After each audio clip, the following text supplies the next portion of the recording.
El día que mi marido me entregó los papeles del divorcio, yo aún tenía bajo mis uñas la sangre seca de cambiarle las vendas de la quimioterapia. Me llamo Marisol Valverde, tengo 43 años, y durante 2 años fui la esposa perfecta, la enfermera abnegada, la mujer que vendió sus sueños para salvar a un hombre que ya estaba planeando mi destrucción. Todo comenzó hace exactamente 2 años y 4 meses. Era un jueves de octubre en la Ciudad de México, uno de esos días donde el cielo se pinta de un azul imposible después de la lluvia. Yo acababa de abrir mi tercera boutique en Polanco, el sueño que había construido desde cero, cada vestido, cada cliente, cada peso ganado con mi propio esfuerzo. Mi esposo Fabricio Santillán y yo vivíamos en una hermosa casa en Coyoacán, la misma que heredé de mi abuela Socorro cuando falleció. 18 años de matrimonio, una vida que parecía sacada de una revista de decoración. Fabricio era arquitecto, reconocido en todo México.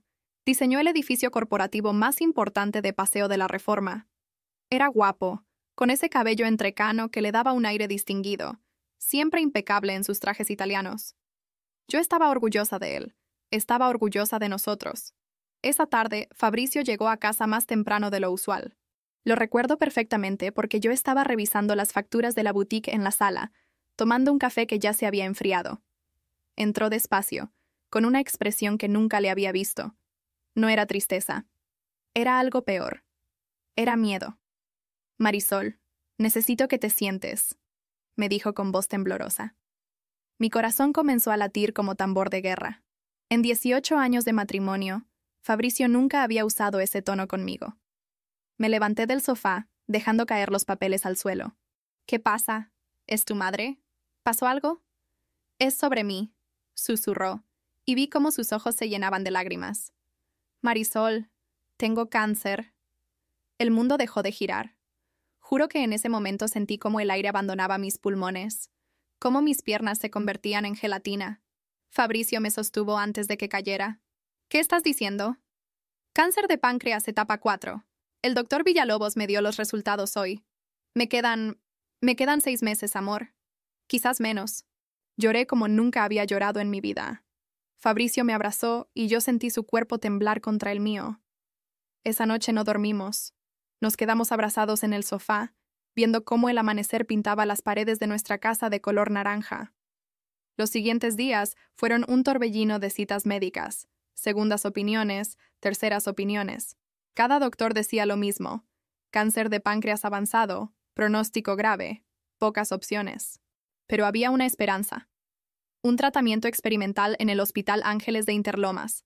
Carísimo, doloroso, con apenas un 20% de éxito. Lo vamos a intentar, le dije a Fabricio, tomando su mano en la sala de espera. Vamos a luchar. Y luchamos. Dios mío, ¿cómo luchamos? Cerré 2 de mis 3 boutiques para dedicarme completamente a Fabricio. Cada mañana a las 6 estaba despierta, preparándole el desayuno especial que el nutriólogo había indicado. Licuados verdes que olían horrible pero que supuestamente fortalecerían su sistema inmune. Pan integral sin sal, té de hierbas amargas. Las sesiones de quimioterapia comenzaron en noviembre. El primer día que acompañé a Fabricio al hospital, conocí a Liliana Echeverría, la enfermera asignada a su caso. Era joven, 28 años quizás, bonita de una forma simple, con el cabello negro recogido en una cola de caballo y unos ojos grandes y expresivos. Señora Valverde, puede estar tranquila. Voy a cuidar muy bien de su esposo, me dijo con una sonrisa que me pareció genuina. Gracias, Liliana. Se lo agradezco mucho, respondí, sin saber que esas palabras regresarían para perseguirme como fantasmas. Los meses siguientes fueron un descenso al infierno. Fabricio perdió el cabello, después perdió peso, después perdió las ganas de vivir. Yo lo bañaba cuando no podía levantarse. Le cambiaba las sábanas cuando los vómitos de la quimioterapia lo dejaban exhausto. Le leía libros cuando el dolor era tan intenso que no podía dormir. Vendí mis joyas, las que mi abuela me había dejado, para pagar los tratamientos. Vendí mi auto, un BMW que había comprado con mis propias ganancias. Pedí préstamos. Mi hermana Renata, que es abogada corporativa, me suplicaba que tuviera cuidado. Marisol, estás gastando todo. ¿Y si Fabricio no...? No digas eso, la interrumpía. Va a sobrevivir. Tiene que sobrevivir. Renata me miraba con esa expresión de lástima que odio, pero no decía nada más. Durante esos 2 años, Liliana estaba siempre presente.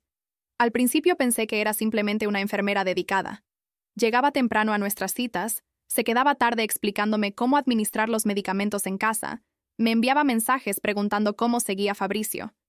Yo estaba agradecida. Pensé que había encontrado un ángel en medio de la tormenta. Qué estúpida fui. Hubo señales. Claro que las hubo. Pero yo estaba tan concentrada en mantener vivo a Fabricio que no las vi, o no quise verlas. Como aquella vez que llegué al hospital y encontré a Liliana ajustándole la almohada a Fabricio, riéndose de algo que él había dicho. Sus manos se rozaron un segundo más de lo necesario. O cuando revisé el teléfono de Fabricio buscando el contacto del doctor y vi mensajes de Liliana a las 11 de la noche. ¿Cómo te sientes? Estoy pensando en ti. Fabricio me explicó que era parte del servicio personalizado del hospital. Yo le creí. Después del primer año, cuando los doctores ya habían declarado que Fabricio debería estar muerto, sucedió el milagro. Los tumores empezaron a reducirse. Primero despacio, después más rápido. El doctor Villalobos estaba asombrado. Señora Valverde, su esposo es un guerrero. Esto es extraordinario. Yo lloré de felicidad. Fabricio me abrazó y me susurró. Gracias por nunca rendirte conmigo. Para el mes 18, Fabricio estaba en remisión completa. El cáncer había desaparecido. Recuperó peso. Recuperó color. Recuperó la vida. Yo pensé que finalmente podríamos volver a ser nosotros. Pensé que después de caminar por el Valle de la Muerte juntos, nuestro matrimonio sería inquebrantable. Qué ingenua fui. El día de nuestro aniversario número 19, preparé su cena favorita. Mole poblano, arroz, frijoles refritos. Puse velas en el comedor. Me vestí con el vestido azul que a él le encantaba. Me maquillé por primera vez en meses. Había sobrevivido. Habíamos sobrevivido. Era momento de celebrar. Fabricio llegó a las 8 de la noche. Traía un sobre manila en la mano. «Feliz aniversario, amor», le dije, acercándome para besarlo. Él se apartó. Ese gesto pequeño, ese simple movimiento hacia atrás, me heló la sangre. «Marisol, tenemos que hablar». Dejó el sobre en la mesa del comedor, al lado de las velas que yo había encendido con tanto cariño. «Ábrelo», me dijo. Con manos temblorosas abrí el sobre. Dentro había documentos legales, papeles del divorcio, mi nombre, su nombre, fecha de separación, división de bienes. «¿Qué es esto?», susurré, aunque ya lo sabía. «Quiero el divorcio, Marisol. Ya no te amo. No te he amado en mucho tiempo». Las velas seguían ardiendo. El mole se enfriaba en la estufa. Mi mundo se desmoronaba en pedazos. Pero yo... te cuidé. Dejé todo por ti. Vendí todo por ti. Y te lo agradezco, de verdad. Pero eso no cambia lo que siento, o lo que no siento. ¿Hay alguien más? Fabricio me miró a los ojos, y en ese momento vi a un extraño. Sí. Liliana y yo estamos enamorados. Ella estuvo ahí cuando más la necesité. Me reí. Una risa histérica, dolorosa, que salió de lo más profundo de mi alma rota. ¿Liliana? ¿La enfermera? ¿La que yo le pagaba para que te cuidara? No fue planeado, Marisol. Simplemente pasó. ¿Cuándo? ¿Cuándo comenzó? Eso no importa ahora. ¡Claro que importa! Dime cuándo empezaste a acostarte con ella mientras yo vendía las joyas de mi abuela para salvarte la vida. Fabricio suspiró, como si yo fuera la irracional. Hace un año. Cuando empecé a mejorar, ella y yo conectamos. Nos enamoramos. Es algo real, Marisol. No como lo nuestro. Sentí que me ahogaba. Hace un año, cuando yo todavía estaba durmiendo en sillas del hospital, cuando todavía estaba limpiando su vómito, cuando todavía estaba rogándole a Dios que lo mantuviera vivo. «Quiero que te vayas de la casa», dijo Fabricio, con una calma que me pareció monstruosa. «Esta casa es mitad mía por ley. Voy a venderla. Y quiero mi parte de tu boutique también». ¿Tu parte? Tú no pusiste ni un peso en mi boutique. La construí yo sola. Estamos casados bajo régimen de bienes mancomunados, Marisol. Todo lo que ganaste durante nuestro matrimonio es mitad mío. Mi abogado ya revisó todo. Me dejé caer en la silla. Los papeles del divorcio temblaban en mis manos. «¿Por qué?», susurré. «Después de todo lo que hice por ti». «¿Por qué?». Fabricio se encogió de hombros. «Porque merezco ser feliz. Y tú eres mi pasado, Marisol». Liliana es mi futuro.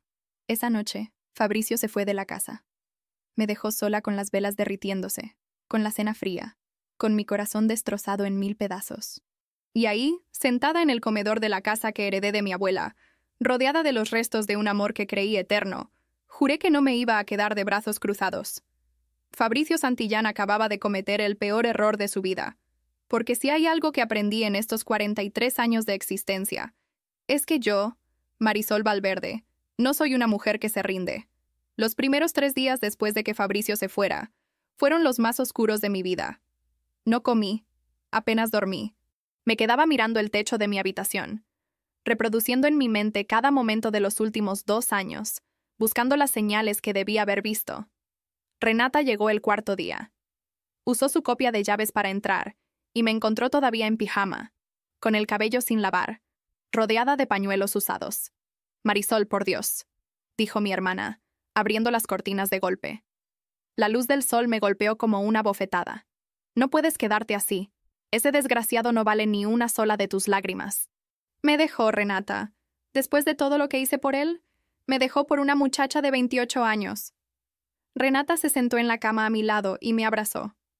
Escúchame bien, hermana. Conozco esa mirada en tus ojos. Es la misma que tenía mamá cuando papá intentó engañarla con su secretaria.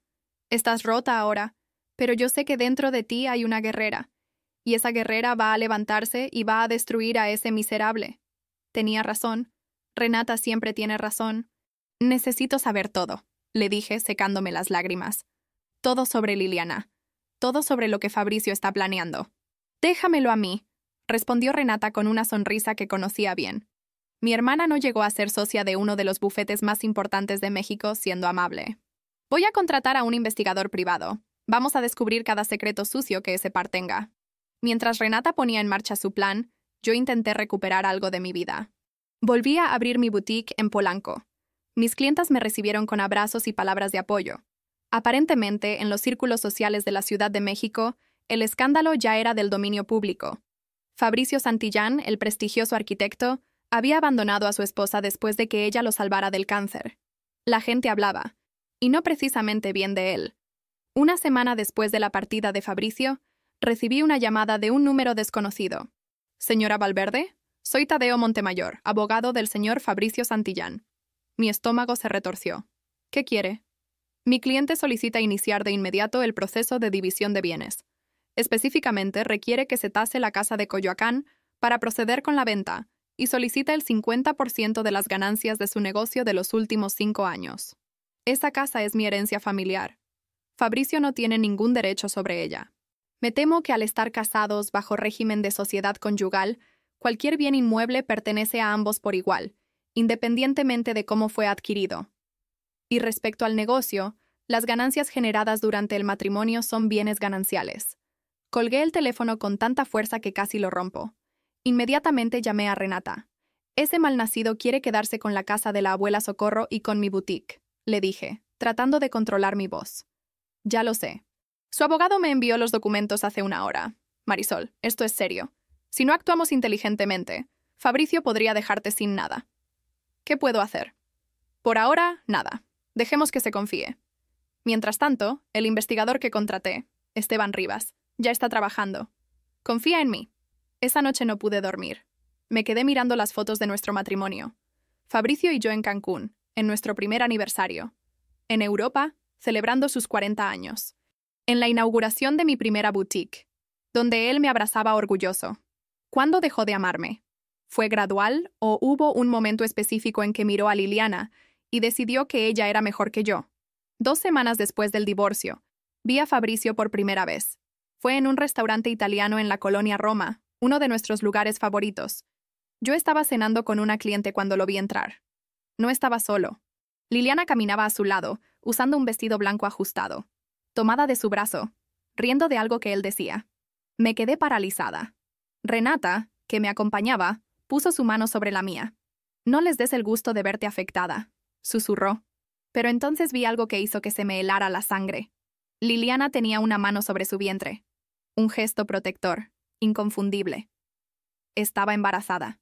«No puede ser», murmuré. Fabricio me vio. Por un segundo nuestros ojos se encontraron. Él tuvo la decencia de verse incómodo. Liliana siguió su mirada y cuando me vio, sonrió. Una sonrisa triunfante, cruel. Después llevó la mano de Fabricio a su vientre. Salí del restaurante antes de vomitar. Renata me siguió. «Está embarazada», dije, apoyándome contra la pared. «Esa desgraciada está embarazada de mi marido». «Ex marido», corrigió Renata. «Y sí, parece que sí. Pero Marisol, escúchame. Esto puede jugar a nuestro favor en el divorcio». «¿Cómo? ¿Cómo puede esto ser bueno?» «Demuestra adulterio durante el matrimonio. Podemos usar esto».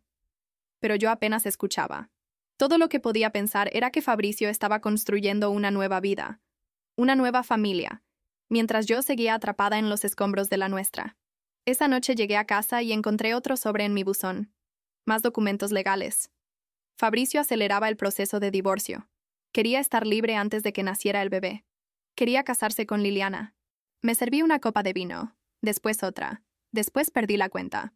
Desperté en el sofá a las 3 de la mañana con el teléfono sonando. Era Esteban Rivas, el investigador privado. «Señora Valverde, perdone la hora, pero necesito verla urgentemente. He encontrado algo que necesita saber». «¿Qué cosa?» «No por teléfono. ¿Puede venir a mi oficina mañana a las 9? El resto de la noche no pude dormir». ¿Qué habría descubierto? ¿Más pruebas del romance? ¿Evidencia de que la relación empezó antes de lo que Fabricio admitió? A las 9 en punto estaba en la oficina de Esteban Rivas, un hombre de unos 50 años con aspecto serio y profesional. Me ofreció café que no tomé. «Señora Valverde, he estado investigando a Fabricio Santillán y a Liliana Echeverría durante las últimas 2 semanas. Y he descubierto cosas muy interesantes». Abrió una carpeta y comenzó a sacar fotografías y documentos.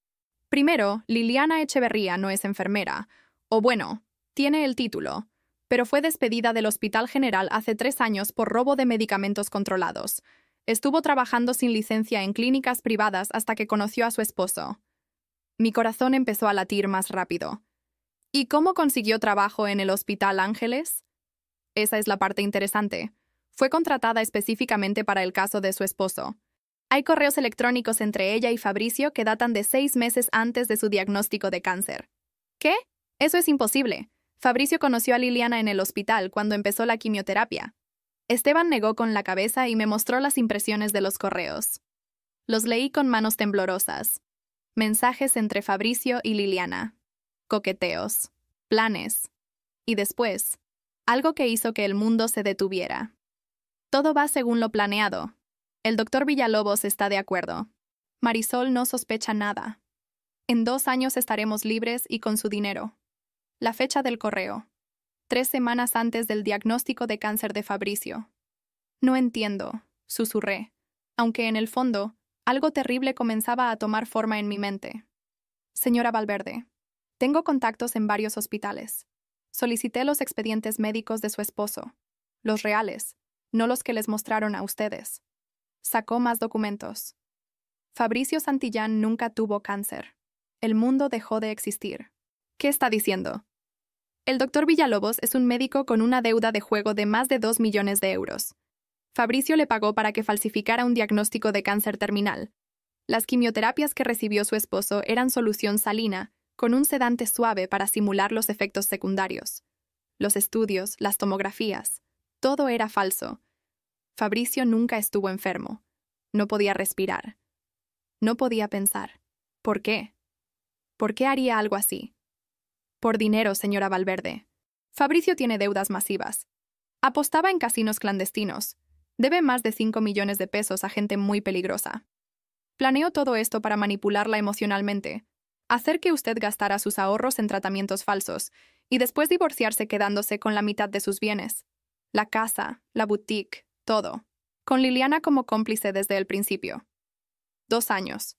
2 años de mi vida. Vendí todo. Dejé mi negocio.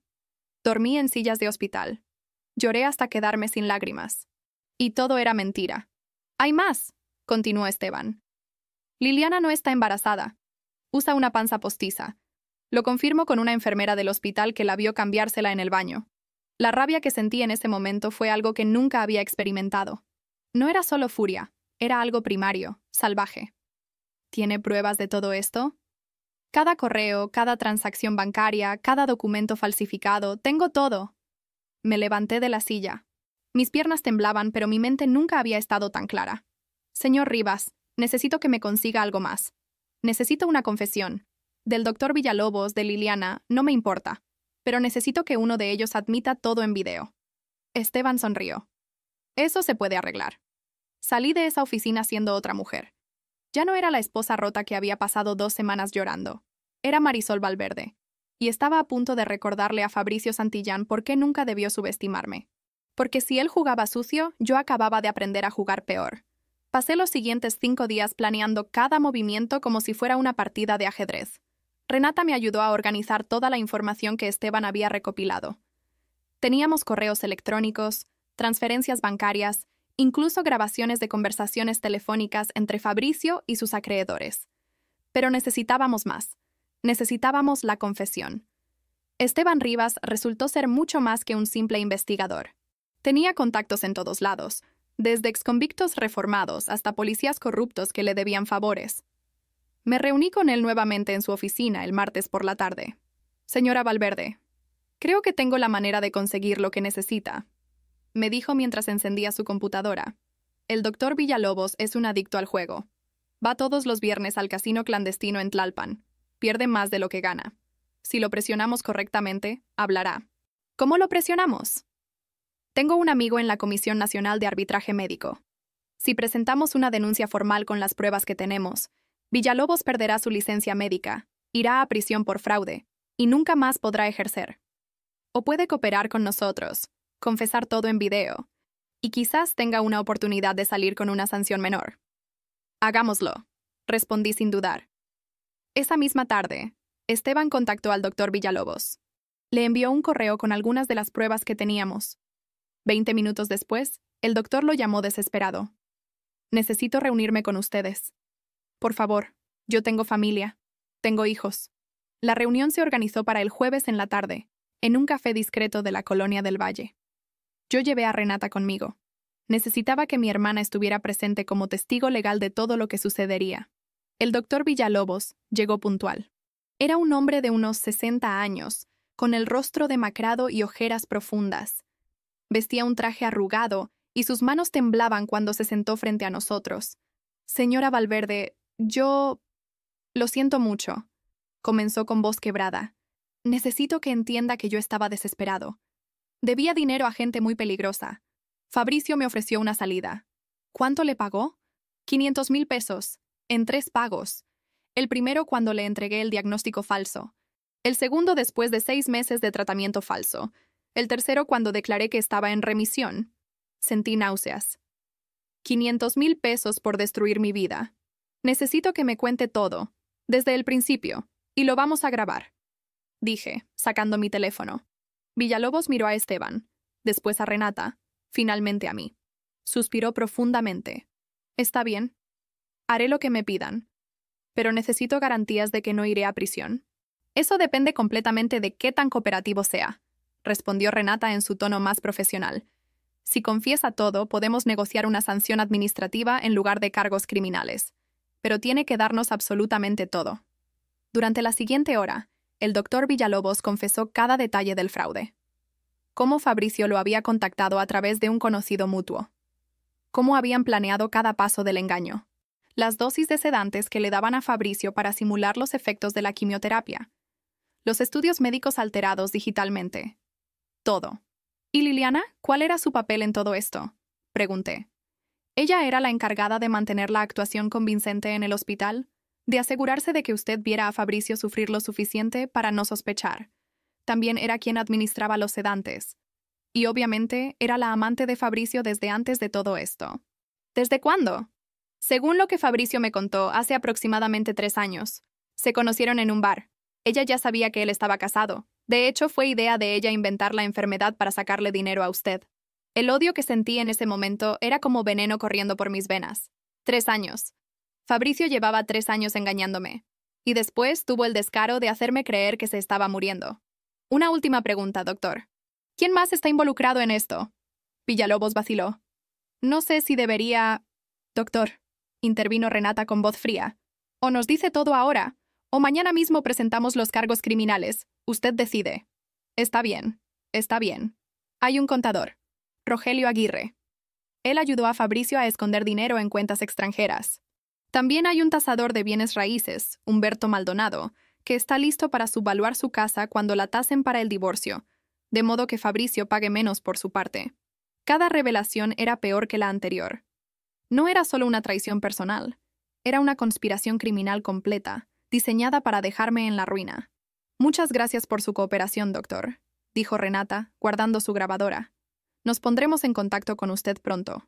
Villalobos se levantó para irse, pero antes se detuvo y me miró directamente. Señora Valverde, sé que no hay nada que pueda decir para compensar el daño que le causé. Pero quiero que sepa que Fabricio es un hombre peligroso. Tiene conexiones con gente muy mala. Los prestamistas a los que les debe dinero no son bancos, son criminales. Tenga mucho cuidado. Después de que se fue, me quedé sentada en silencio, procesando todo lo que acababa de escuchar. Marisol, dijo Renata suavemente, tenemos suficiente para hundirlo. Podemos ir a la fiscalía ahora mismo. Todavía no, respondí. Necesito hablar con Liliana primero. ¿Estás loca? ¿Para qué? Porque necesito verla a los ojos cuando le quite todo. Durante el fin de semana, Esteban investigó los movimientos de Liliana.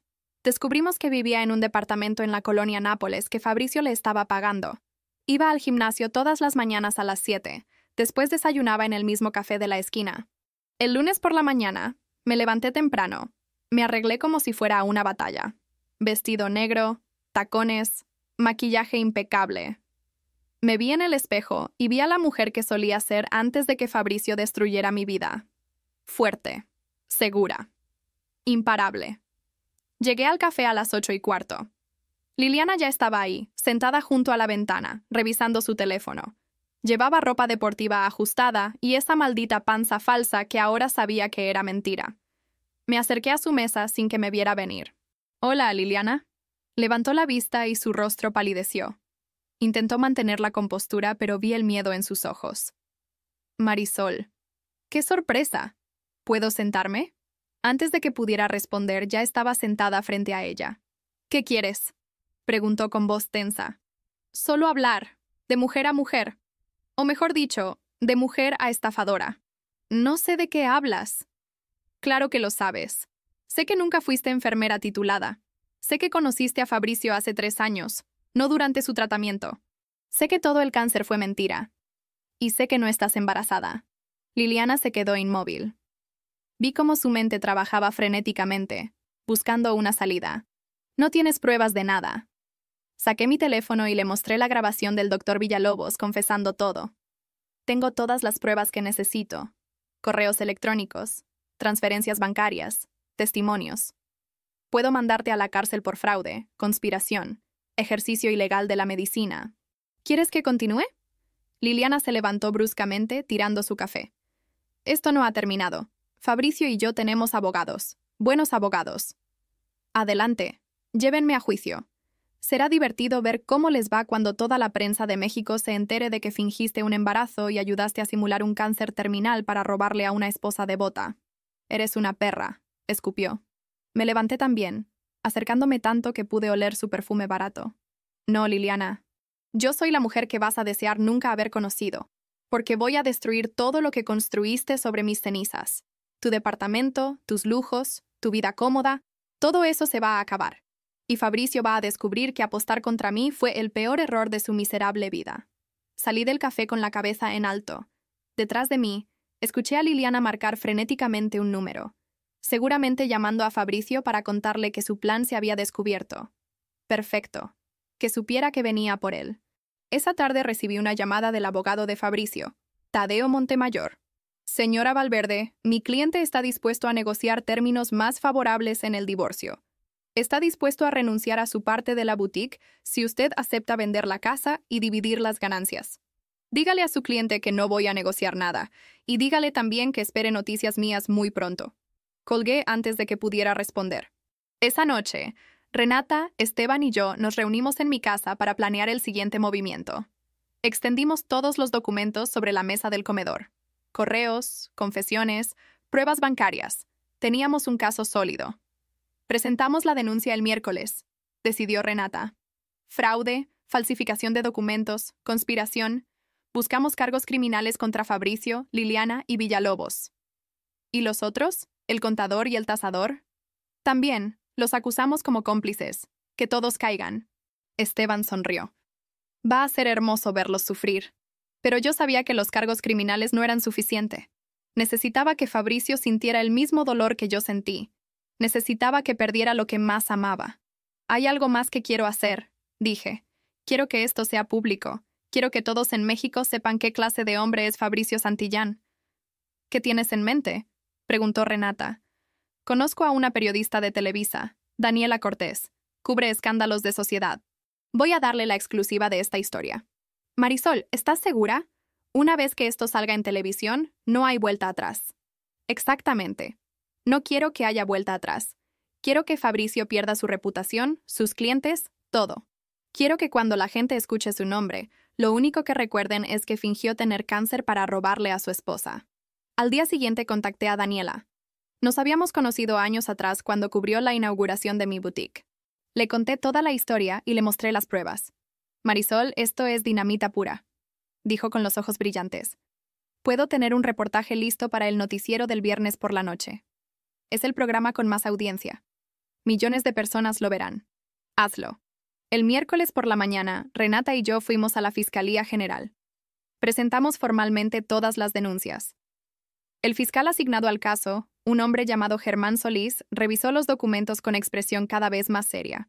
Esto es uno de los casos de fraude más elaborados que he visto en años, dijo finalmente. Vamos a emitir órdenes de aprehensión inmediatamente. ¿Cuánto tiempo tomará? Con las pruebas que tiene, 1 día, máximo 2. Para el viernes todos los involucrados estarán bajo custodia. El viernes, el mismo día que se transmitiría el reportaje. Todo estaba cayendo en su lugar. Esa noche Fabricio me llamó. No había hablado con él desde el día que me entregó los papeles del divorcio. Marisol, tenemos que hablar. No tenemos nada de qué hablar, Fabricio. Por favor, solo dame 5 minutos, cara a cara. Algo en su voz me hizo aceptar. Quedamos de vernos en un parque público en Coyoacán. Llegué acompañada de Esteban, quien se mantuvo a distancia, pero vigilando. Fabricio se veía terrible. Demacrado, nervioso, con ojeras profundas. Ya no era el hombre seguro que había caminado por ese restaurante italiano con Liliana del brazo. ¿Qué quieres, Fabricio? Retira las denuncias. ¿Perdón? Sé que fuiste a la fiscalía. Sé que tienes a Villalobos de tu lado. Marisol, por favor, podemos arreglar esto. Te doy la casa, te doy todo. Solo retira las denuncias. ¿Por qué haría eso? Porque si no lo haces, voy a ir a prisión. Y hay gente esperando que vaya a prisión. Gente muy peligrosa. Los prestamistas a los que les debo dinero. Si me encierran, no voy a durar ni una semana ahí dentro. Por un momento, solo un momento, sentí algo parecido a la lástima. Pero después recordé las noches que pasé despierta limpiando su vómito falso. Las joyas de mi abuela que vendí. Los 2 años de mi vida que robó. No, dije simplemente. Marisol, por favor, te lo suplico. Cometí un error terrible, pero no merezco morir por eso. Tú decidiste jugar con fuego, Fabricio. Ahora vas a quemarte. Me di la vuelta para irme, pero él me agarró del brazo.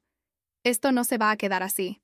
Si yo caigo, me aseguraré de arrastrarte conmigo. Lo miré fijamente. Inténtalo. El viernes por la noche, me senté frente al televisor con una copa de vino. Renata estaba a mi lado. A las 9 en punto comenzó el noticiero. Y ahí estaba mi historia. Mi cara. Mi voz. Contándole a todo México cómo mi esposo había fingido tener cáncer terminal para robarme. La mañana siguiente al reportaje, mi teléfono no dejó de sonar. Cientos de mensajes. Llamadas de clientas, de amigas que no veía hace años, de completos desconocidos ofreciendo su apoyo. Las redes sociales explotaron.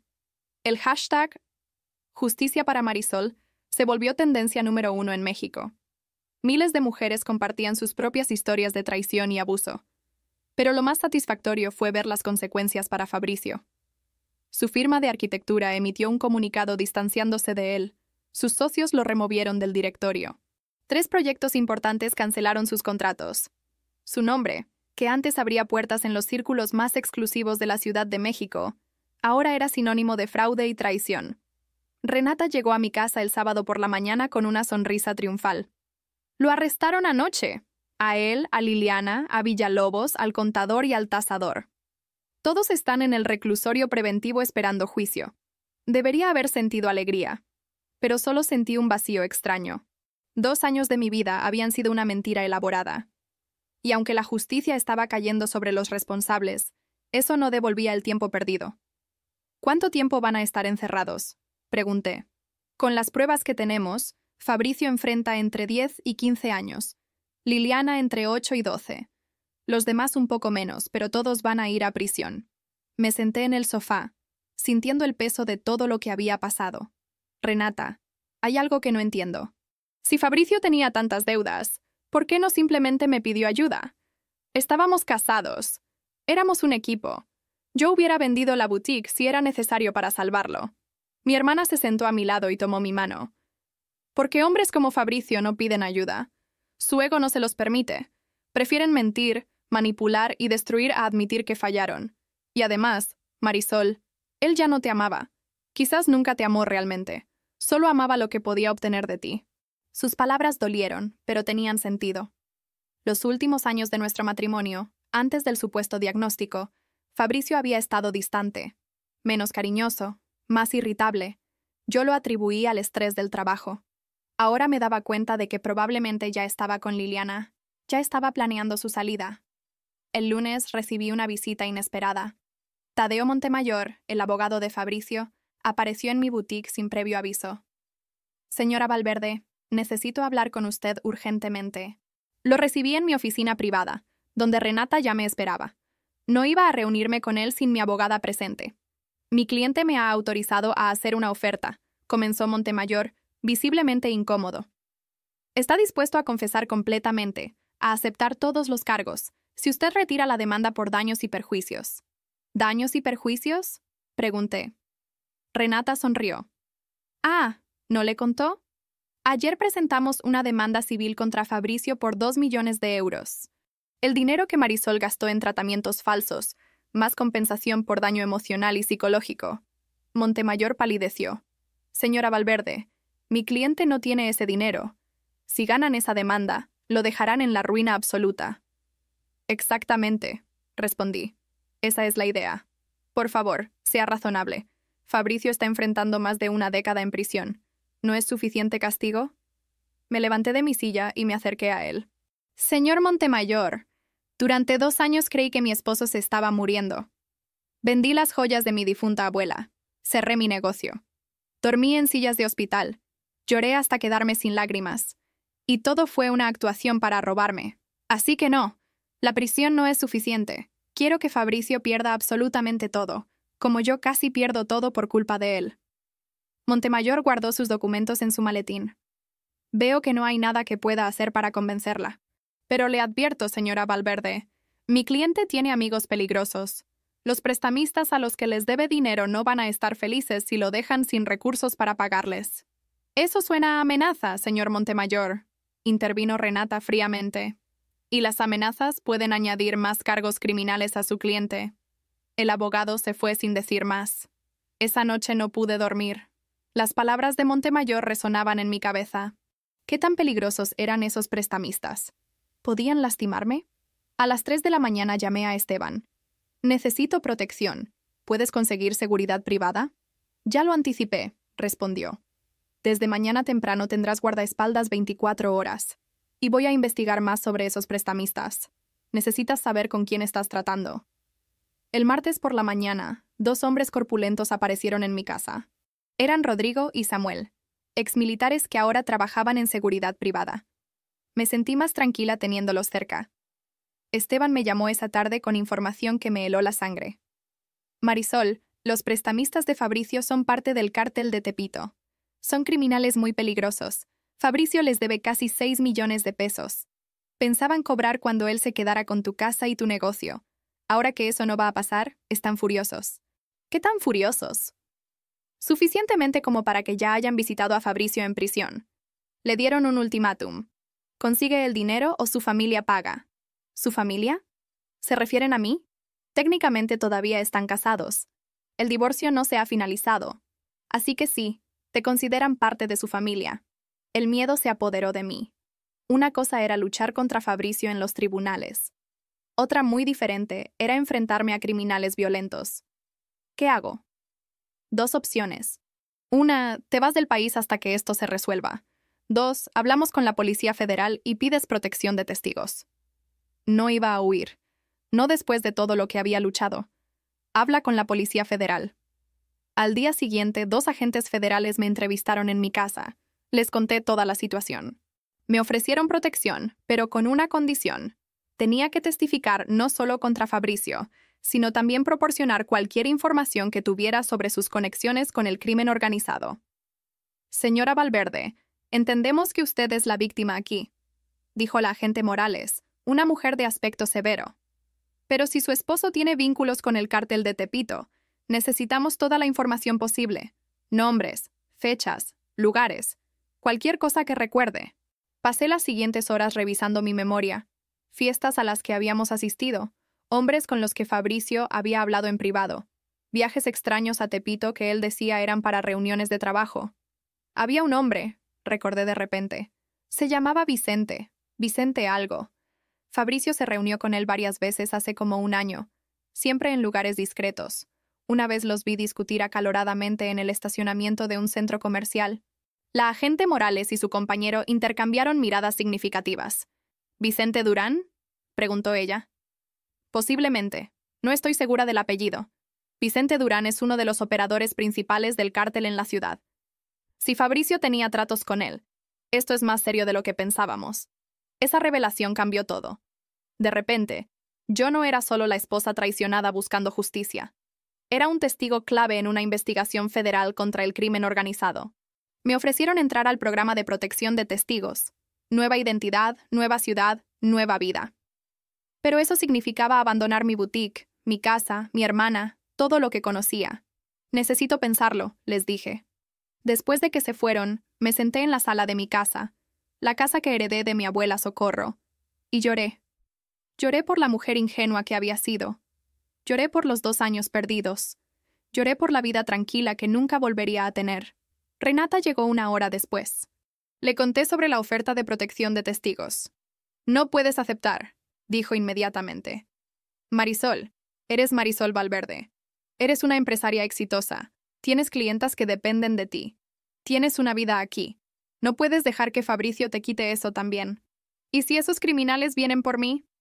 Entonces los enfrentamos, juntas, como siempre. Esa noche tomé mi decisión. No iba a huir. No iba a cambiar mi identidad. No iba a dejar que el miedo dictara mi vida. Llamé a la agente Morales. Voy a testificar contra Fabricio y contra quien sea necesario, pero no voy a entrar al programa de protección. Voy a quedarme en mi casa y seguir con mi vida. Señora Valverde, eso es extremadamente peligroso. Lo sé, pero ya tomé mi decisión. El miércoles recibí una carta. No tenía remitente. Dentro había una sola fotografía, mi boutique en Polanco, tomada esa misma mañana. En la parte de atrás, un mensaje escrito con marcador negro. Sabemos dónde estás. Llamé inmediatamente a Rodrigo y Samuel. Aumentamos la seguridad en la boutique. Cámaras nuevas, alarmas, 2 guardias adicionales. Pero la amenaza era clara. Los del cártel me habían encontrado. Esa noche, mientras revisaba los estados financieros de mi negocio, encontré algo extraño. Había movimientos en mi cuenta bancaria que yo no había autorizado. Transferencias pequeñas, de 5,000 pesos cada una, hechas en las últimas 2 semanas. Sumaban más de 100,000 pesos. Llamé al banco inmediatamente. Después de 1 hora en espera, finalmente hablé con un supervisor. Señora Valverde, esas transferencias fueron autorizadas por el señor Fabricio Santillán, quien aparece como cosignatario en esta cuenta. Fabricio está en prisión. ¿Cómo pudo autorizar transferencias? Las autorizaciones se hicieron electrónicamente antes de su arresto, programadas para ejecutarse automáticamente. Me estaba robando incluso desde prisión. Quiero cancelar su acceso inmediatamente. Para eso necesitará una orden judicial, ya que está registrado legalmente como cosignatario. Otra batalla legal más. Otro dolor de cabeza. Otro recordatorio de que Fabricio había contaminado cada aspecto de mi vida. El jueves por la mañana, Esteban me llamó con urgencia. Marisol, necesito que vengas a mi oficina ahora. Tengo información que tienes que ver. Llegué 30 minutos después, acompañada de Rodrigo. Esteban tenía su computadora abierta en un foro de Internet. Esto es un foro donde los criminales se comunican de forma anónima. Hay un precio por tu cabeza, 250,000 pesos. Sentí como si me hubieran golpeado en el estómago. ¿Qué? Los del cártel publicaron un contrato para lastimarte, no para matarte. Específicamente dice enseñarle una lección. Quieren asustarte para que pagues la deuda de Fabricio. No tengo 6 millones de pesos. Aunque quisiera pagar, no podría. Lo sé, por eso necesitamos actuar rápido. Voy a contactar nuevamente a la agente Morales. Esto cambia todo. La agente llegó a la oficina de Esteban 1 hora después. Cuando le mostramos el foro, su expresión se tornó grave.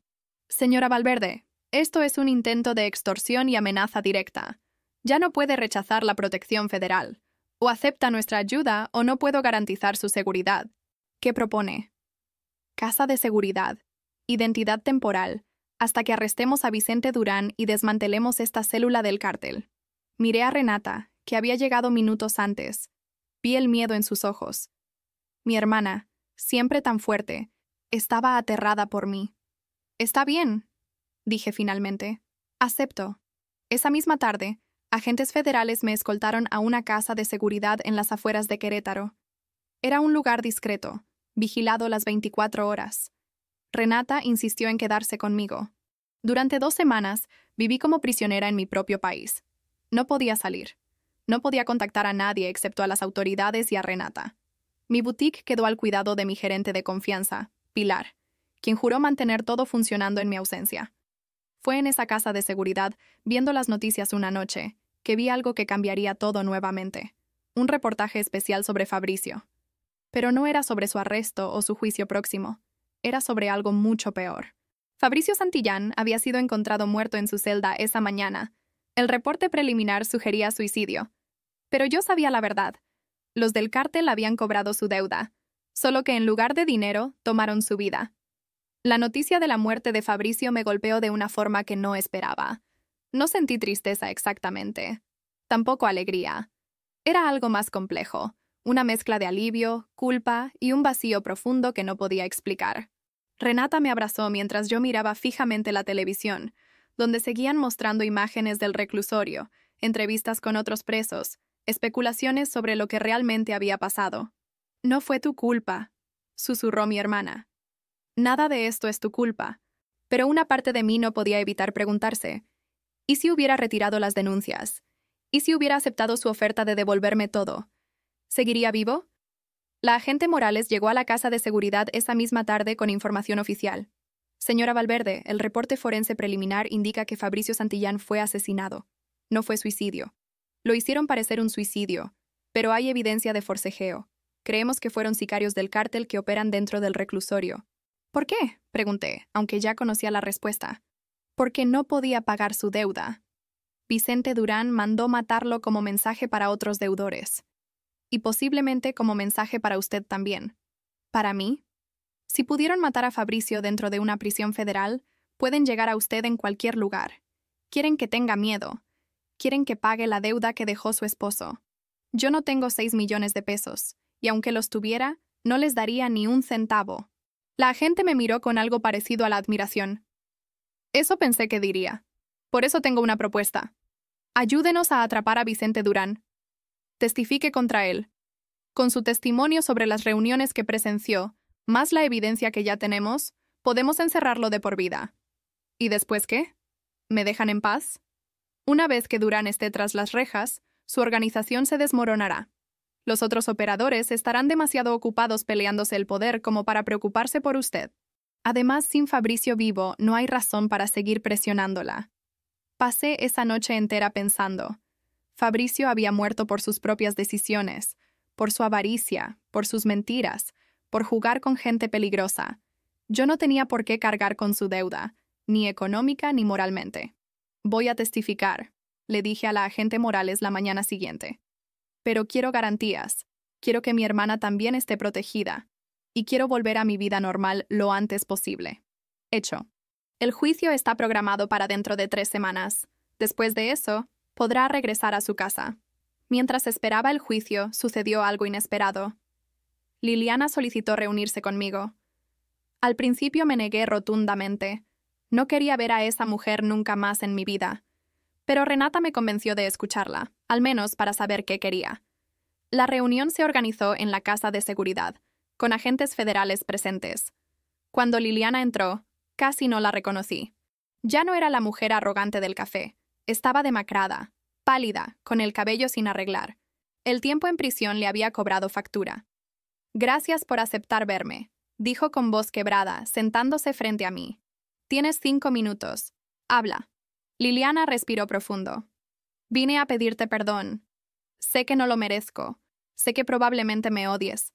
Pero necesito que sepas que yo no sabía que terminaría así. Nunca pensé que Fabricio moriría. ¿Y pensaste qué? ¿Que vivirían felices con mi dinero robado? Yo estaba enamorada de él. O eso creía. Me prometió que nos iríamos juntos a España, que empezaríamos una vida nueva. Yo era estúpida y ambiciosa. Quería dinero fácil. Quería escapar de mi vida mediocre. ¿Y el embarazo falso? ¿También eso era por amor?» Liliana bajó la mirada. «Eso fue idea de Fabricio. Dijo que te ablandaría, que te haría aceptar el divorcio más rápido si pensabas que íbamos a tener un hijo. Yo solo seguí el plan». ¿Sabes qué es lo peor de todo esto, Liliana? No es que me robaran el dinero, no es ni siquiera la traición. Es que jugaron con mi compasión. Me hicieron creer que estaba salvando una vida. Vendí las joyas de mi abuela muerta, cerré mi negocio, pasé noches enteras despierta cuidando a alguien que solo estaba actuando. Eso es lo que nunca voy a perdonarte». Liliana comenzó a llorar. «Lo sé, lo siento muchísimo. Si pudiera regresar el tiempo, pero no puedes. Así que, ¿para qué viniste realmente? Vine a entregarte esto». Sacó un sobre de su bolso y lo deslizó sobre la mesa. Lo abrí con desconfianza. Adentro había una memoria USB. ¿Qué es esto? Grabaciones. Conversaciones entre Fabricio y Vicente Durán. Fabricio las grabó secretamente como seguro en caso de que las cosas salieran mal. Hay evidencia de sobornos, de tráfico de drogas, de todo. Pensé que podrías usarlas para tu testimonio contra Durán. Miré la memoria USB, después a Liliana. «¿Por qué me das esto?» «Porque Fabricio está muerto y yo voy a pasar los próximos 10 años en prisión. No tengo nada más que perder. Y tal vez, solo tal vez, esto compense un poco el daño que causé». Liliana se levantó para irse, pero antes se detuvo. «Una cosa más. Fabricio sí te amó. Al principio. Cuando se casaron, vi fotos de ustedes juntos, cartas que guardaba. Pero el juego lo destruyó. La adicción lo convirtió en otra persona. La deuda lo volvió desesperado. Y yo aproveché esa desesperación para mi beneficio. Los dos somos culpables, Marisol. Pero tú eres la única víctima real en toda esta historia». Después de que se fue, le di la memoria USB a la agente Morales. El contenido era oro puro para la fiscalía. Conversaciones explícitas sobre transporte de drogas, lavado de dinero, asesinatos por encargo. Con esta evidencia, Vicente Durán no solo iría a prisión, nunca más volvería a ver la luz del día. El juicio comenzó 3 semanas después en un tribunal federal de máxima seguridad. Yo era la testigo estrella de la fiscalía. Me prepararon durante días, repasando cada detalle de mi testimonio. El día que subí al estrado, Vicente Durán me miró con ojos fríos y calculadores. Era un hombre de unos 50 años, bien vestido, con apariencia de empresario respetable. Pero yo sabía qué había detrás de esa fachada. «Señora Valverde», comenzó el fiscal, ¿puede decirnos cuándo fue la primera vez que vio al acusado? Hace aproximadamente 1 año y medio. Mi esposo Fabricio lo llevó a nuestra casa para una cena. ¿Qué discutieron esa noche? No escuché mucho de la conversación. Fabricio me pidió que los dejara hablar en privado, pero alcancé a oír algo sobre pagos y plazos. Durante 2 horas, conté todo lo que recordaba. Las reuniones secretas, las llamadas telefónicas a medianoche. La vez que vi a Fabricio entregarle un sobre grueso a Vicente en un estacionamiento. El abogado defensor intentó desacreditarme. «Señora Valverde, ¿no es cierto que usted tiene resentimiento contra cualquier persona asociada con su difunto esposo?» «No es resentimiento, es justicia. Mi esposo me traicionó, pero Vicente Durán lo asesinó, y ahora está amenazando mi vida para cobrar una deuda que yo no contraje». Después de mi testimonio, presentaron las grabaciones de la memoria USB. La sala del tribunal quedó en silencio mientras escuchaban la voz de Fabricio y Vicente, planeando actividades criminales. El juicio duró 2 semanas. Al final, el jurado deliberó apenas 4 horas antes de regresar con un veredicto. Culpable en todos los cargos. Vicente Durán fue sentenciado a 45 años de prisión sin posibilidad de libertad condicional. Cuando leyeron la sentencia, Durán me miró y articuló en silencio. Esto no termina aquí. Pero yo ya no tenía miedo. Había enfrentado el cáncer falso de mi esposo, su traición, su muerte, las amenazas del crimen organizado. Ya no quedaba nada que pudiera destruirme. Después del juicio, finalmente pude regresar a mi casa en Coyoacán. Entrar por esa puerta fue surrealista. Todo estaba exactamente como lo había dejado 2 meses atrás, pero yo era una persona completamente diferente. Renata me ayudó a limpiar y reorganizar. Quitamos todas las fotos de Fabricio. Empacamos su ropa y la donamos. Borramos cada rastro de él de esa casa. Es momento de empezar de nuevo, dijo mi hermana mientras colocábamos flores frescas en la sala. Tenía razón, pero empezar de nuevo era más fácil decirlo que hacerlo. La boutique había sobrevivido milagrosamente durante mi ausencia. Pilar, mi gerente, había hecho un trabajo excepcional manteniendo el negocio a flote. Incluso habíamos ganado clientas nuevas gracias a la publicidad, aunque no del tipo que hubiera preferido. Muchas mujeres venían a la boutique específicamente para conocerme, para decirme que mi historia las había inspirado, que ellas también habían sido traicionadas y que verme luchar les daba esperanza. Una tarde, una señora de unos 60 años entró y pidió hablar conmigo en privado. Mi nombre es Elena Cortázar, se presentó. Mi esposo también me engañó. Me dejó después de 30 años de matrimonio por su secretaria. Se quedó con todo. La casa, los ahorros, el negocio que construimos juntos. Los jueces le dieron la razón porque él tenía mejores abogados. Yo quedé en la calle. Lo siento mucho, le dije sinceramente. No vine por lástima. Vine a agradecerte. Ver cómo luchaste, cómo no te rendiste aunque parecía imposible. Me dio fuerzas para volver a empezar. Acabo de abrir mi propia panadería. Pequeña, pero es mía. Y quería que lo supieras. Abrazó a esa mujer y lloré. Por ella. Por mí. Por todas las mujeres que alguna vez fueron traicionadas y encontraron la manera de reconstruirse. Una tarde, mientras revisaba las finanzas de la boutique, mi contador Guillermo entró con una expresión extraña. Marisol, hay algo que necesitas ver. Me mostró documentos de una cuenta bancaria que yo desconocía. Estaba a nombre de Fabricio, pero yo aparecía como beneficiaria secundaria. ¿Qué es esto? Una cuenta en las Islas Caimán. Tiene 2.300.000 euros depositados. Al morir Fabricio sin testamento, y al ser tú su esposa legal todavía, heredas todo el contenido. Me quedé sin palabras. Fabricio había escondido dinero en el extranjero. Probablemente planeaba usarlo después del divorcio para empezar su nueva vida con Liliana. ¿Es legal que tome ese dinero? Completamente, es tu herencia legítima. 2.300.000 euros. Más que suficiente para cubrir todo lo que había gastado en los tratamientos falsos. Más que suficiente para expandir mi boutique. Más que suficiente para finalmente cerrar este capítulo doloroso de mi vida. Guillermo, quiero que dones 500.000 euros a instituciones de cáncer, a hospitales que ayudan a pacientes que realmente tienen la enfermedad y no pueden pagar el tratamiento. ¿Estás segura? Completamente. Fabricio fingió tener cáncer. Lo mínimo que puedo hacer es ayudar a quienes realmente luchan contra esa terrible enfermedad. Esa noche, sola en mi casa, me serví una copa de vino y salí al jardín. Las estrellas brillaban en el cielo de la Ciudad de México. Algo raro con toda la contaminación lumínica. Pensé en todo lo que había pasado. En la mujer que fui hace 3 años. Ingenua, confiada, enamorada. En la mujer que fui hace 2 años. Desesperada, sacrificada, agotada.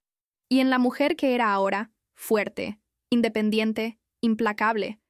Fabricio me había quitado 2 años de mi vida. Me había robado mi paz, mi confianza, mi fe en el amor.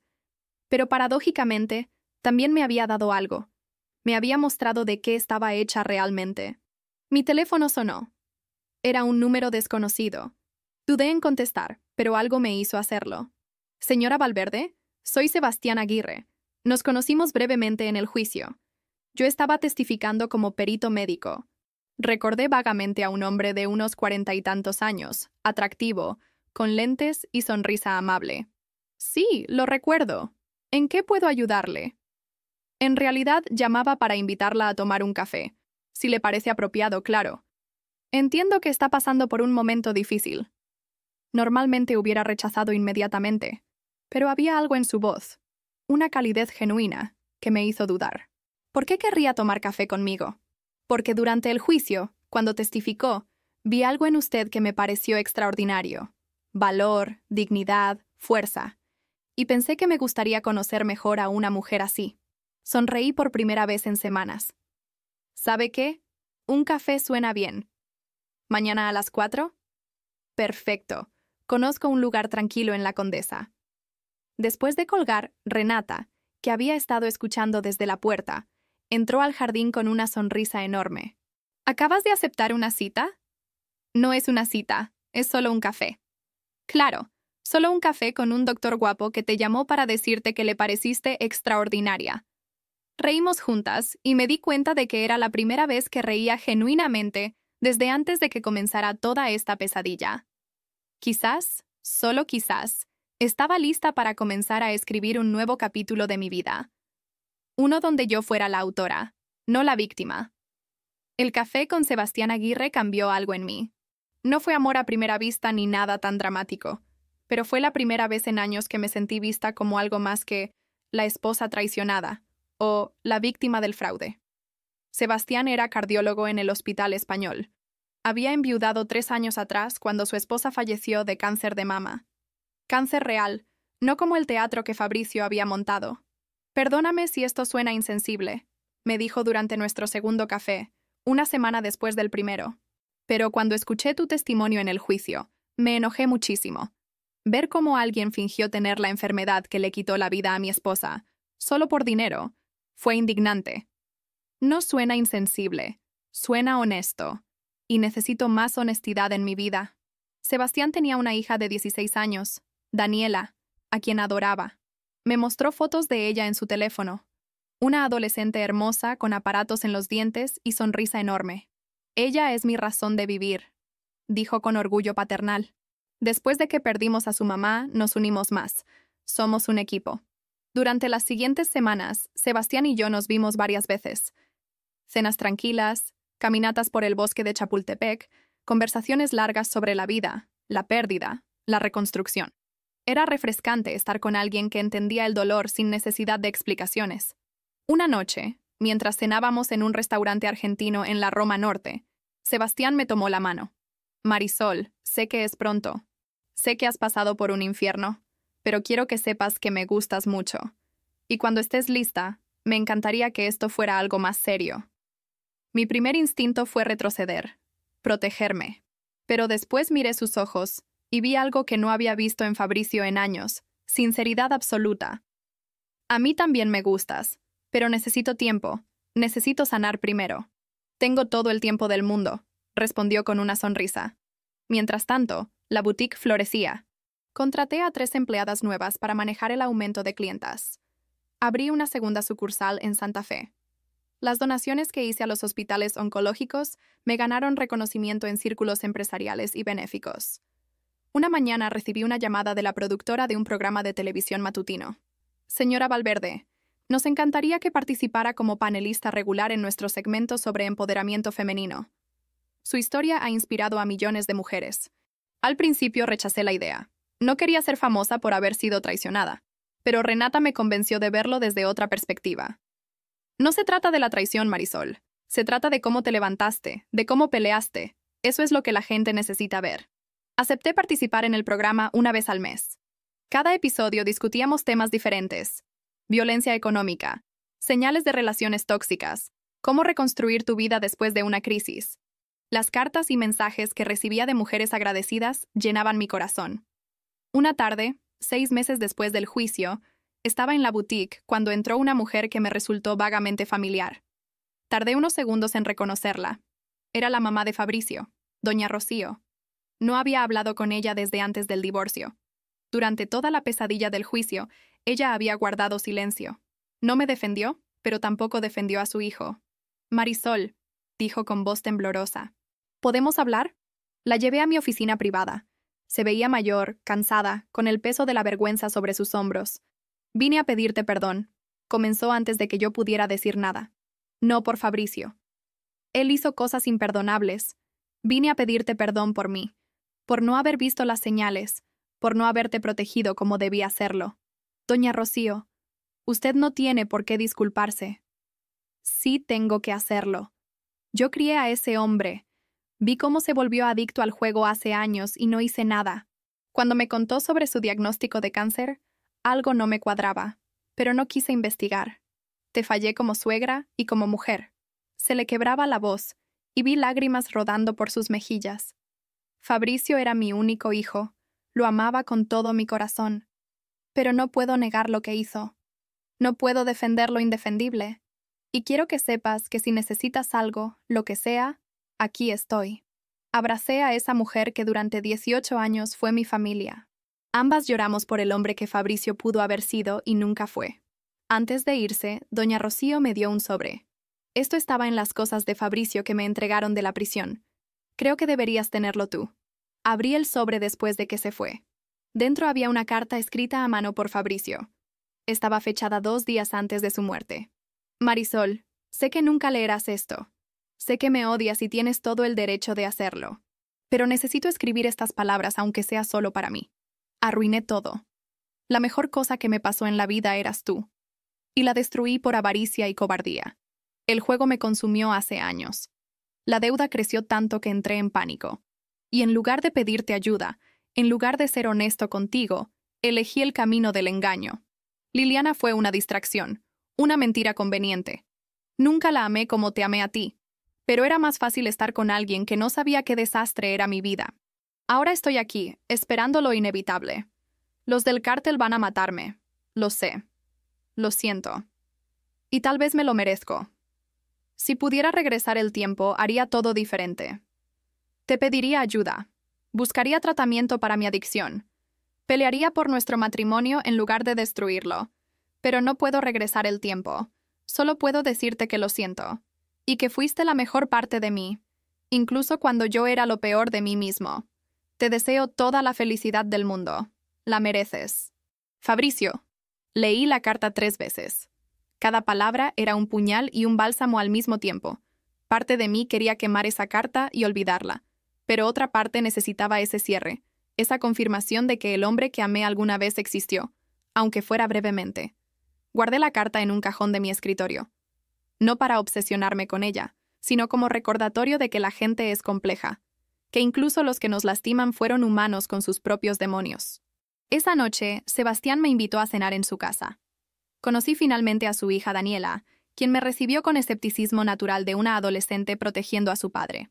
«Así que tú eres la famosa Marisol», dijo mientras cenábamos pasta que Sebastián había preparado.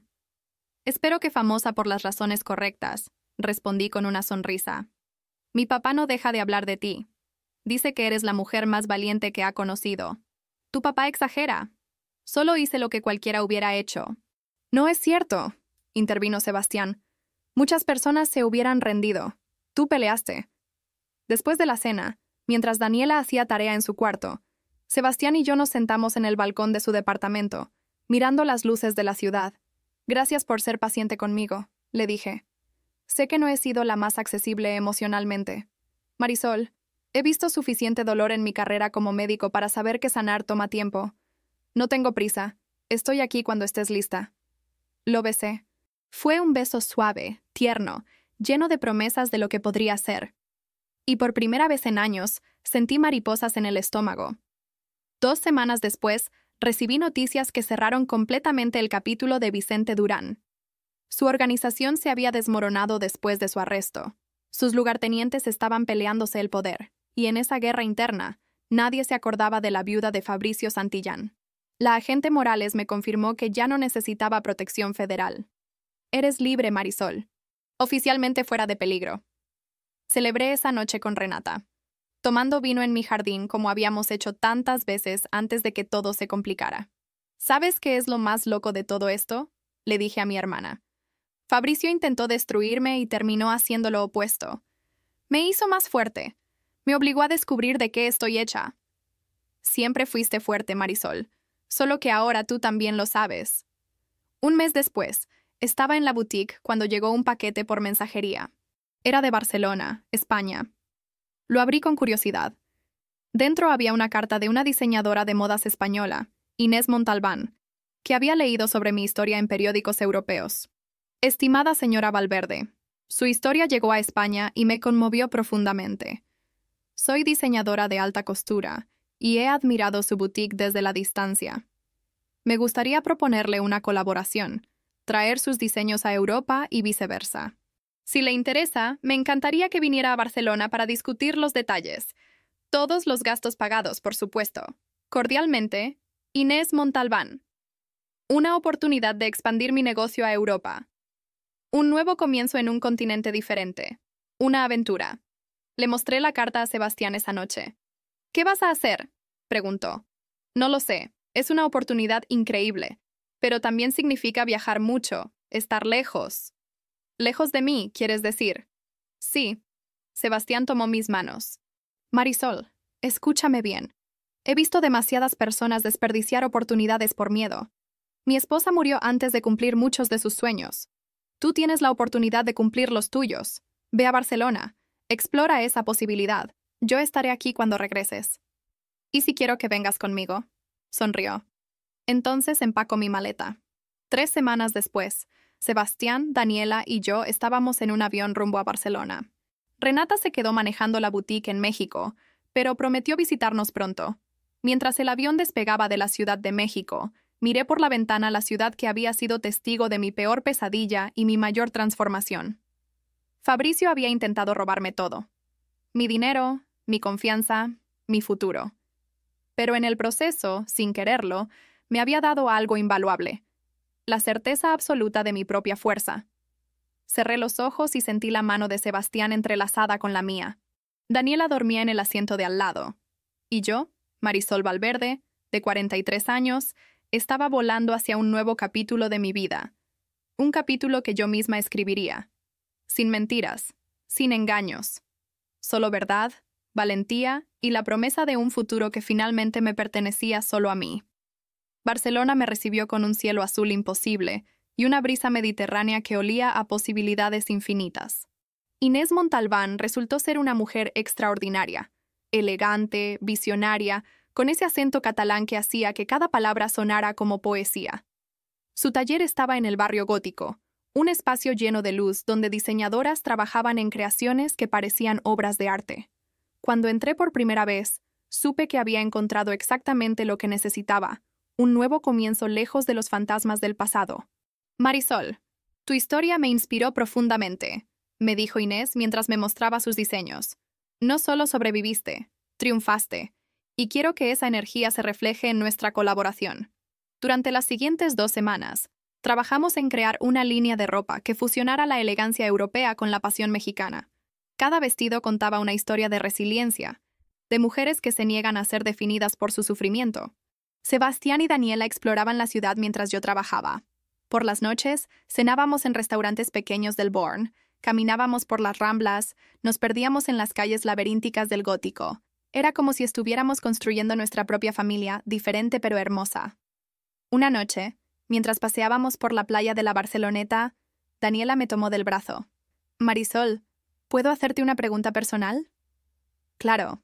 ¿Cómo supiste que podías confiar en mi papá, después de todo lo que te hicieron? Me detuve y miré al mar, buscando las palabras correctas. Sabes, Daniela, después de lo que viví, hubiera sido fácil cerrarme completamente, no confiar nunca más en nadie. Pero eso hubiera significado dejarle ganar a Fabricio incluso después de muerto. Tu papá me demostró con acciones, no solo palabras, que era diferente. Fue paciente, me dio espacio, y nunca me pidió nada que no estuviera lista para dar. Me alegra que estés con nosotros, dijo simplemente, y esas 5 palabras significaron más que cualquier declaración elaborada. Al final de la segunda semana, Inés y yo cerramos el trato. Abriríamos 2 boutiques conjuntas, una en Barcelona y otra en Madrid. La inversión vendría del dinero que heredé de Fabricio, una ironía que no pasaba desapercibida. Su traición terminaría financiando mi éxito internacional. Regresamos a México 3 semanas después, pero ya no era la misma mujer que había partido. Llevaba conmigo contratos firmados, diseños revolucionarios y una claridad sobre mi futuro que nunca había tenido. Renata me recibió en el aeropuerto con un abrazo que casi me deja sin aire. Te extrañé tanto, hermana, y tengo noticias. ¿Qué noticias? Liliana fue sentenciada hoy. 10 años y medio en prisión federal. El juez fue especialmente duro porque testificó en tu contra durante el juicio preliminar, intentando culparte de todo. Sentí una mezcla extraña de emociones. No alegría exactamente, pero sí una sensación de cierre definitivo. ¿Cómo está ella? Destruida, según mi contacto en el juzgado. Su familia la repudió. Ningún abogado quiso defenderla después de que salió toda la verdad. Está completamente sola. Debería haberme sentido satisfecha con esa justicia poética. Pero en cambio, solo sentí tristeza por todas las vidas arruinadas en esta historia. Fabricio muerto. Liliana en prisión. El doctor Villalobos con su carrera destruida. Y yo, sobreviviente pero marcada para siempre. Un mes después de regresar de Barcelona, inauguramos la expansión de mi boutique en la Colonia Juárez. Era un espacio 3 veces más grande que el original, con diseños de Inés exhibidos junto a mis propias creaciones. La inauguración fue un evento por todo lo alto. Prensa, influencers, empresarias exitosas. Todas celebrando no solo un negocio, sino un símbolo de resiliencia femenina. Durante el evento, una periodista joven se me acercó. Señora Valverde, ha pasado casi un año desde que se destapó el escándalo. ¿Qué le diría ahora a la Marisol de hace 2 años, la que estaba durmiendo en sillas de hospital cuidando a un hombre que la estaba traicionando? La pregunta me golpeó fuerte. Pensé cuidadosamente antes de responder. Le diría que confíe en su instinto, que esas pequeñas señales que está ignorando porque ama a alguien, esas dudas que está enterrando porque no quiere crear problemas, son importantes. Le diría que el amor verdadero no requiere sacrificios que te destruyan. Y le diría que es más fuerte de lo que cree. Mucho más fuerte. La entrevista se volvió viral. Al día siguiente, tenía mi foto en la portada de 3 revistas diferentes. Pero el verdadero cambio vino 2 meses después, cuando recibí una carta de una organización contra el fraude médico. Estimada señora Valverde, su caso ha inspirado reformas importantes en las regulaciones médicas de México. Gracias a su valentía al testificar y hacer pública su historia, el Congreso aprobó nuevas leyes que hacen casi imposible falsificar diagnósticos médicos como lo que le sucedió a usted. Nos gustaría honrarla en nuestra gala anual como Mujer del Año por su contribución a proteger a futuras víctimas. Atentamente, Fundación Transparencia Médica. La gala fue en el Museo de Antropología. Asistí con Sebastián, quien se veía increíblemente guapo en smoking. Renata vino con su nuevo novio, un abogado ambiental llamado Patricio. Incluso doña Rocío asistió, luciendo elegante y orgullosa. Cuando subí al podio para recibir el reconocimiento, miré al público y vi cientos de rostros mirándome con respeto y admiración. Ya no era la esposa engañada. Era Marisol Valverde, empresaria exitosa, activista, sobreviviente, guerrera. Hace un año, comencé mi discurso. Estaba en el punto más bajo de mi vida. Había perdido mi dinero, mi confianza, mi fe en la humanidad. Pero descubrí algo fundamental. Podemos ser destruidas temporalmente, pero no permanentemente. No si decidimos levantarnos. Hablé durante 15 minutos sobre resiliencia, sobre buscar ayuda profesional, sobre la importancia de redes de apoyo. Cuando terminé, la sala completa se puso de pie en una ovación que duró casi 2 minutos. Entre el público, vi a Elena Cortázar, la señora de la panadería que me había visitado meses atrás. Estaba llorando y aplaudiendo. A su lado estaba su panadería representada por un banner. Delicias Elena, 6 meses de éxito. Ella me vio. Se señaló el banner y levantó el pulgar. Sonreí y le devolví el gesto. Después de la ceremonia, mientras Sebastián y yo bailábamos en la recepción, me susurró al oído: «Estoy enamorado de ti, Marisol Valverde». Mi corazón se detuvo. Hacía tanto tiempo que no escuchaba esas palabras, y la última vez que las escuché fueron mentira. ¿Estás seguro? Vengo con mucho equipaje emocional. Todos venimos con equipaje. La diferencia es que tú has hecho el trabajo de desempacarlo. Eres la mujer más auténtica que conozco. Yo también estoy enamorada de ti, respondí. Y al decirlo, sentí como si una pesa que llevaba en el pecho finalmente se liberara. 3 meses después, Sebastián, Daniela y yo nos mudamos juntos a una casa en San Ángel. No era la casa de Coyoacán, que finalmente vendí y usé el dinero para abrir la boutique de Madrid. Esta casa nueva era nuestra, sin fantasmas del pasado, sin recuerdos amargos. Daniela decoró su cuarto con pósters de sus bandas favoritas. Sebastián convirtió el estudio en su espacio de lectura médica. Y yo, finalmente, tuve un espacio solo para mí. Un taller donde diseñaba en las tardes, creando piezas que reflejaban mi nuevo yo. Una tarde, mientras trabajaba en un vestido inspirado en mariposas, sonó el timbre. Era un mensajero con un paquete pequeño. No tenía remitente, solo mi nombre. Con algo de precaución, lo abrí. Dentro había una pulsera de plata con un dije en forma de fénix. Y una nota anónima. Gracias por enseñarme que podemos renacer de nuestras cenizas. Estoy intentándolo. Una mujer que aprendió de tu ejemplo. Guardé la pulsera en mi joyero, junto a las pocas piezas de mi abuela que había logrado recuperar. Eran recordatorios de quién era, de dónde venía, y de todo lo que había superado. El año terminó con broche de oro cuando Forbes México me incluyó en su lista de 30 empresarias menores de 50 años más influyentes. La sesión de fotos fue en mi boutique de Polanco, rodeada de mis diseños, luciendo segura y poderosa. En la entrevista que acompañaba el artículo, la periodista me preguntó: si pudiera volver atrás y cambiar lo que pasó, ¿lo haría? Pensé en Fabricio, en sus mentiras, en el dolor que causó. Pensé en las noches de insomnio, en las lágrimas, en el miedo, pero también pensé en la mujer que me había convertido, independiente, exitosa, amada genuinamente. No, respondí con convicción, no cambiaría nada, porque todo eso, por doloroso que fue, me convirtió en quien soy hoy. Y me gusta mucho quién soy ahora. La noche de Año Nuevo, Sebastián, Daniela, Renata, Patricio y yo celebramos en la terraza de nuestra casa. Mientras los fuegos artificiales iluminaban el cielo de la Ciudad de México, Sebastián se arrodilló frente a mí. Marisol Valverde, sé que has pasado por un infierno. Sé que el matrimonio anterior casi te destruye. Pero también sé que eres la mujer más extraordinaria que he conocido. Y quiero pasar el resto de mi vida demostrándote todos los días que el amor verdadero existe. ¿Te casarías conmigo? Miré el anillo que sostenía. Simple, elegante, perfecto. Miré a Daniela, que tenía lágrimas en los ojos y sonreía. Miré a Renata, quien asentía vigorosamente. Miré a Sebastián, este hombre bueno que había esperado pacientemente hasta que yo estuviera lista. Sí, dije. 1000 veces sí. Nos casamos 6 meses después en una ceremonia pequeña e íntima en los viñedos de Querétaro. Solo familia cercana y amigos verdaderos.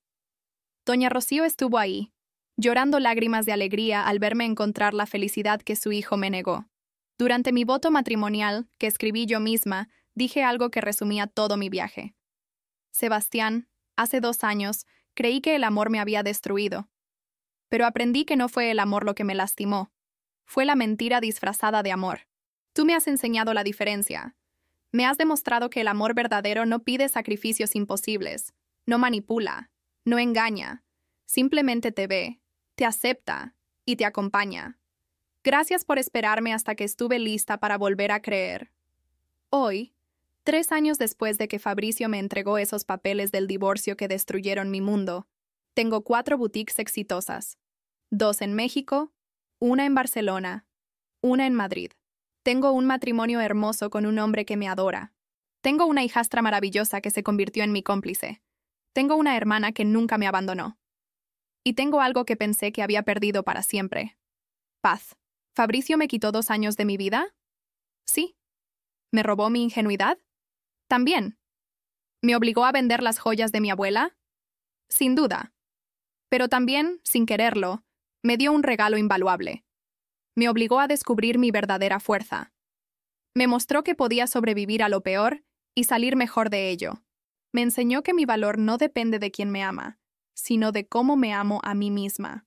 A todas las mujeres que estén pasando por una traición, por un engaño, por ese momento oscuro donde parece que nunca volverá la luz, les digo esto: van a sobrevivir, van a sanar.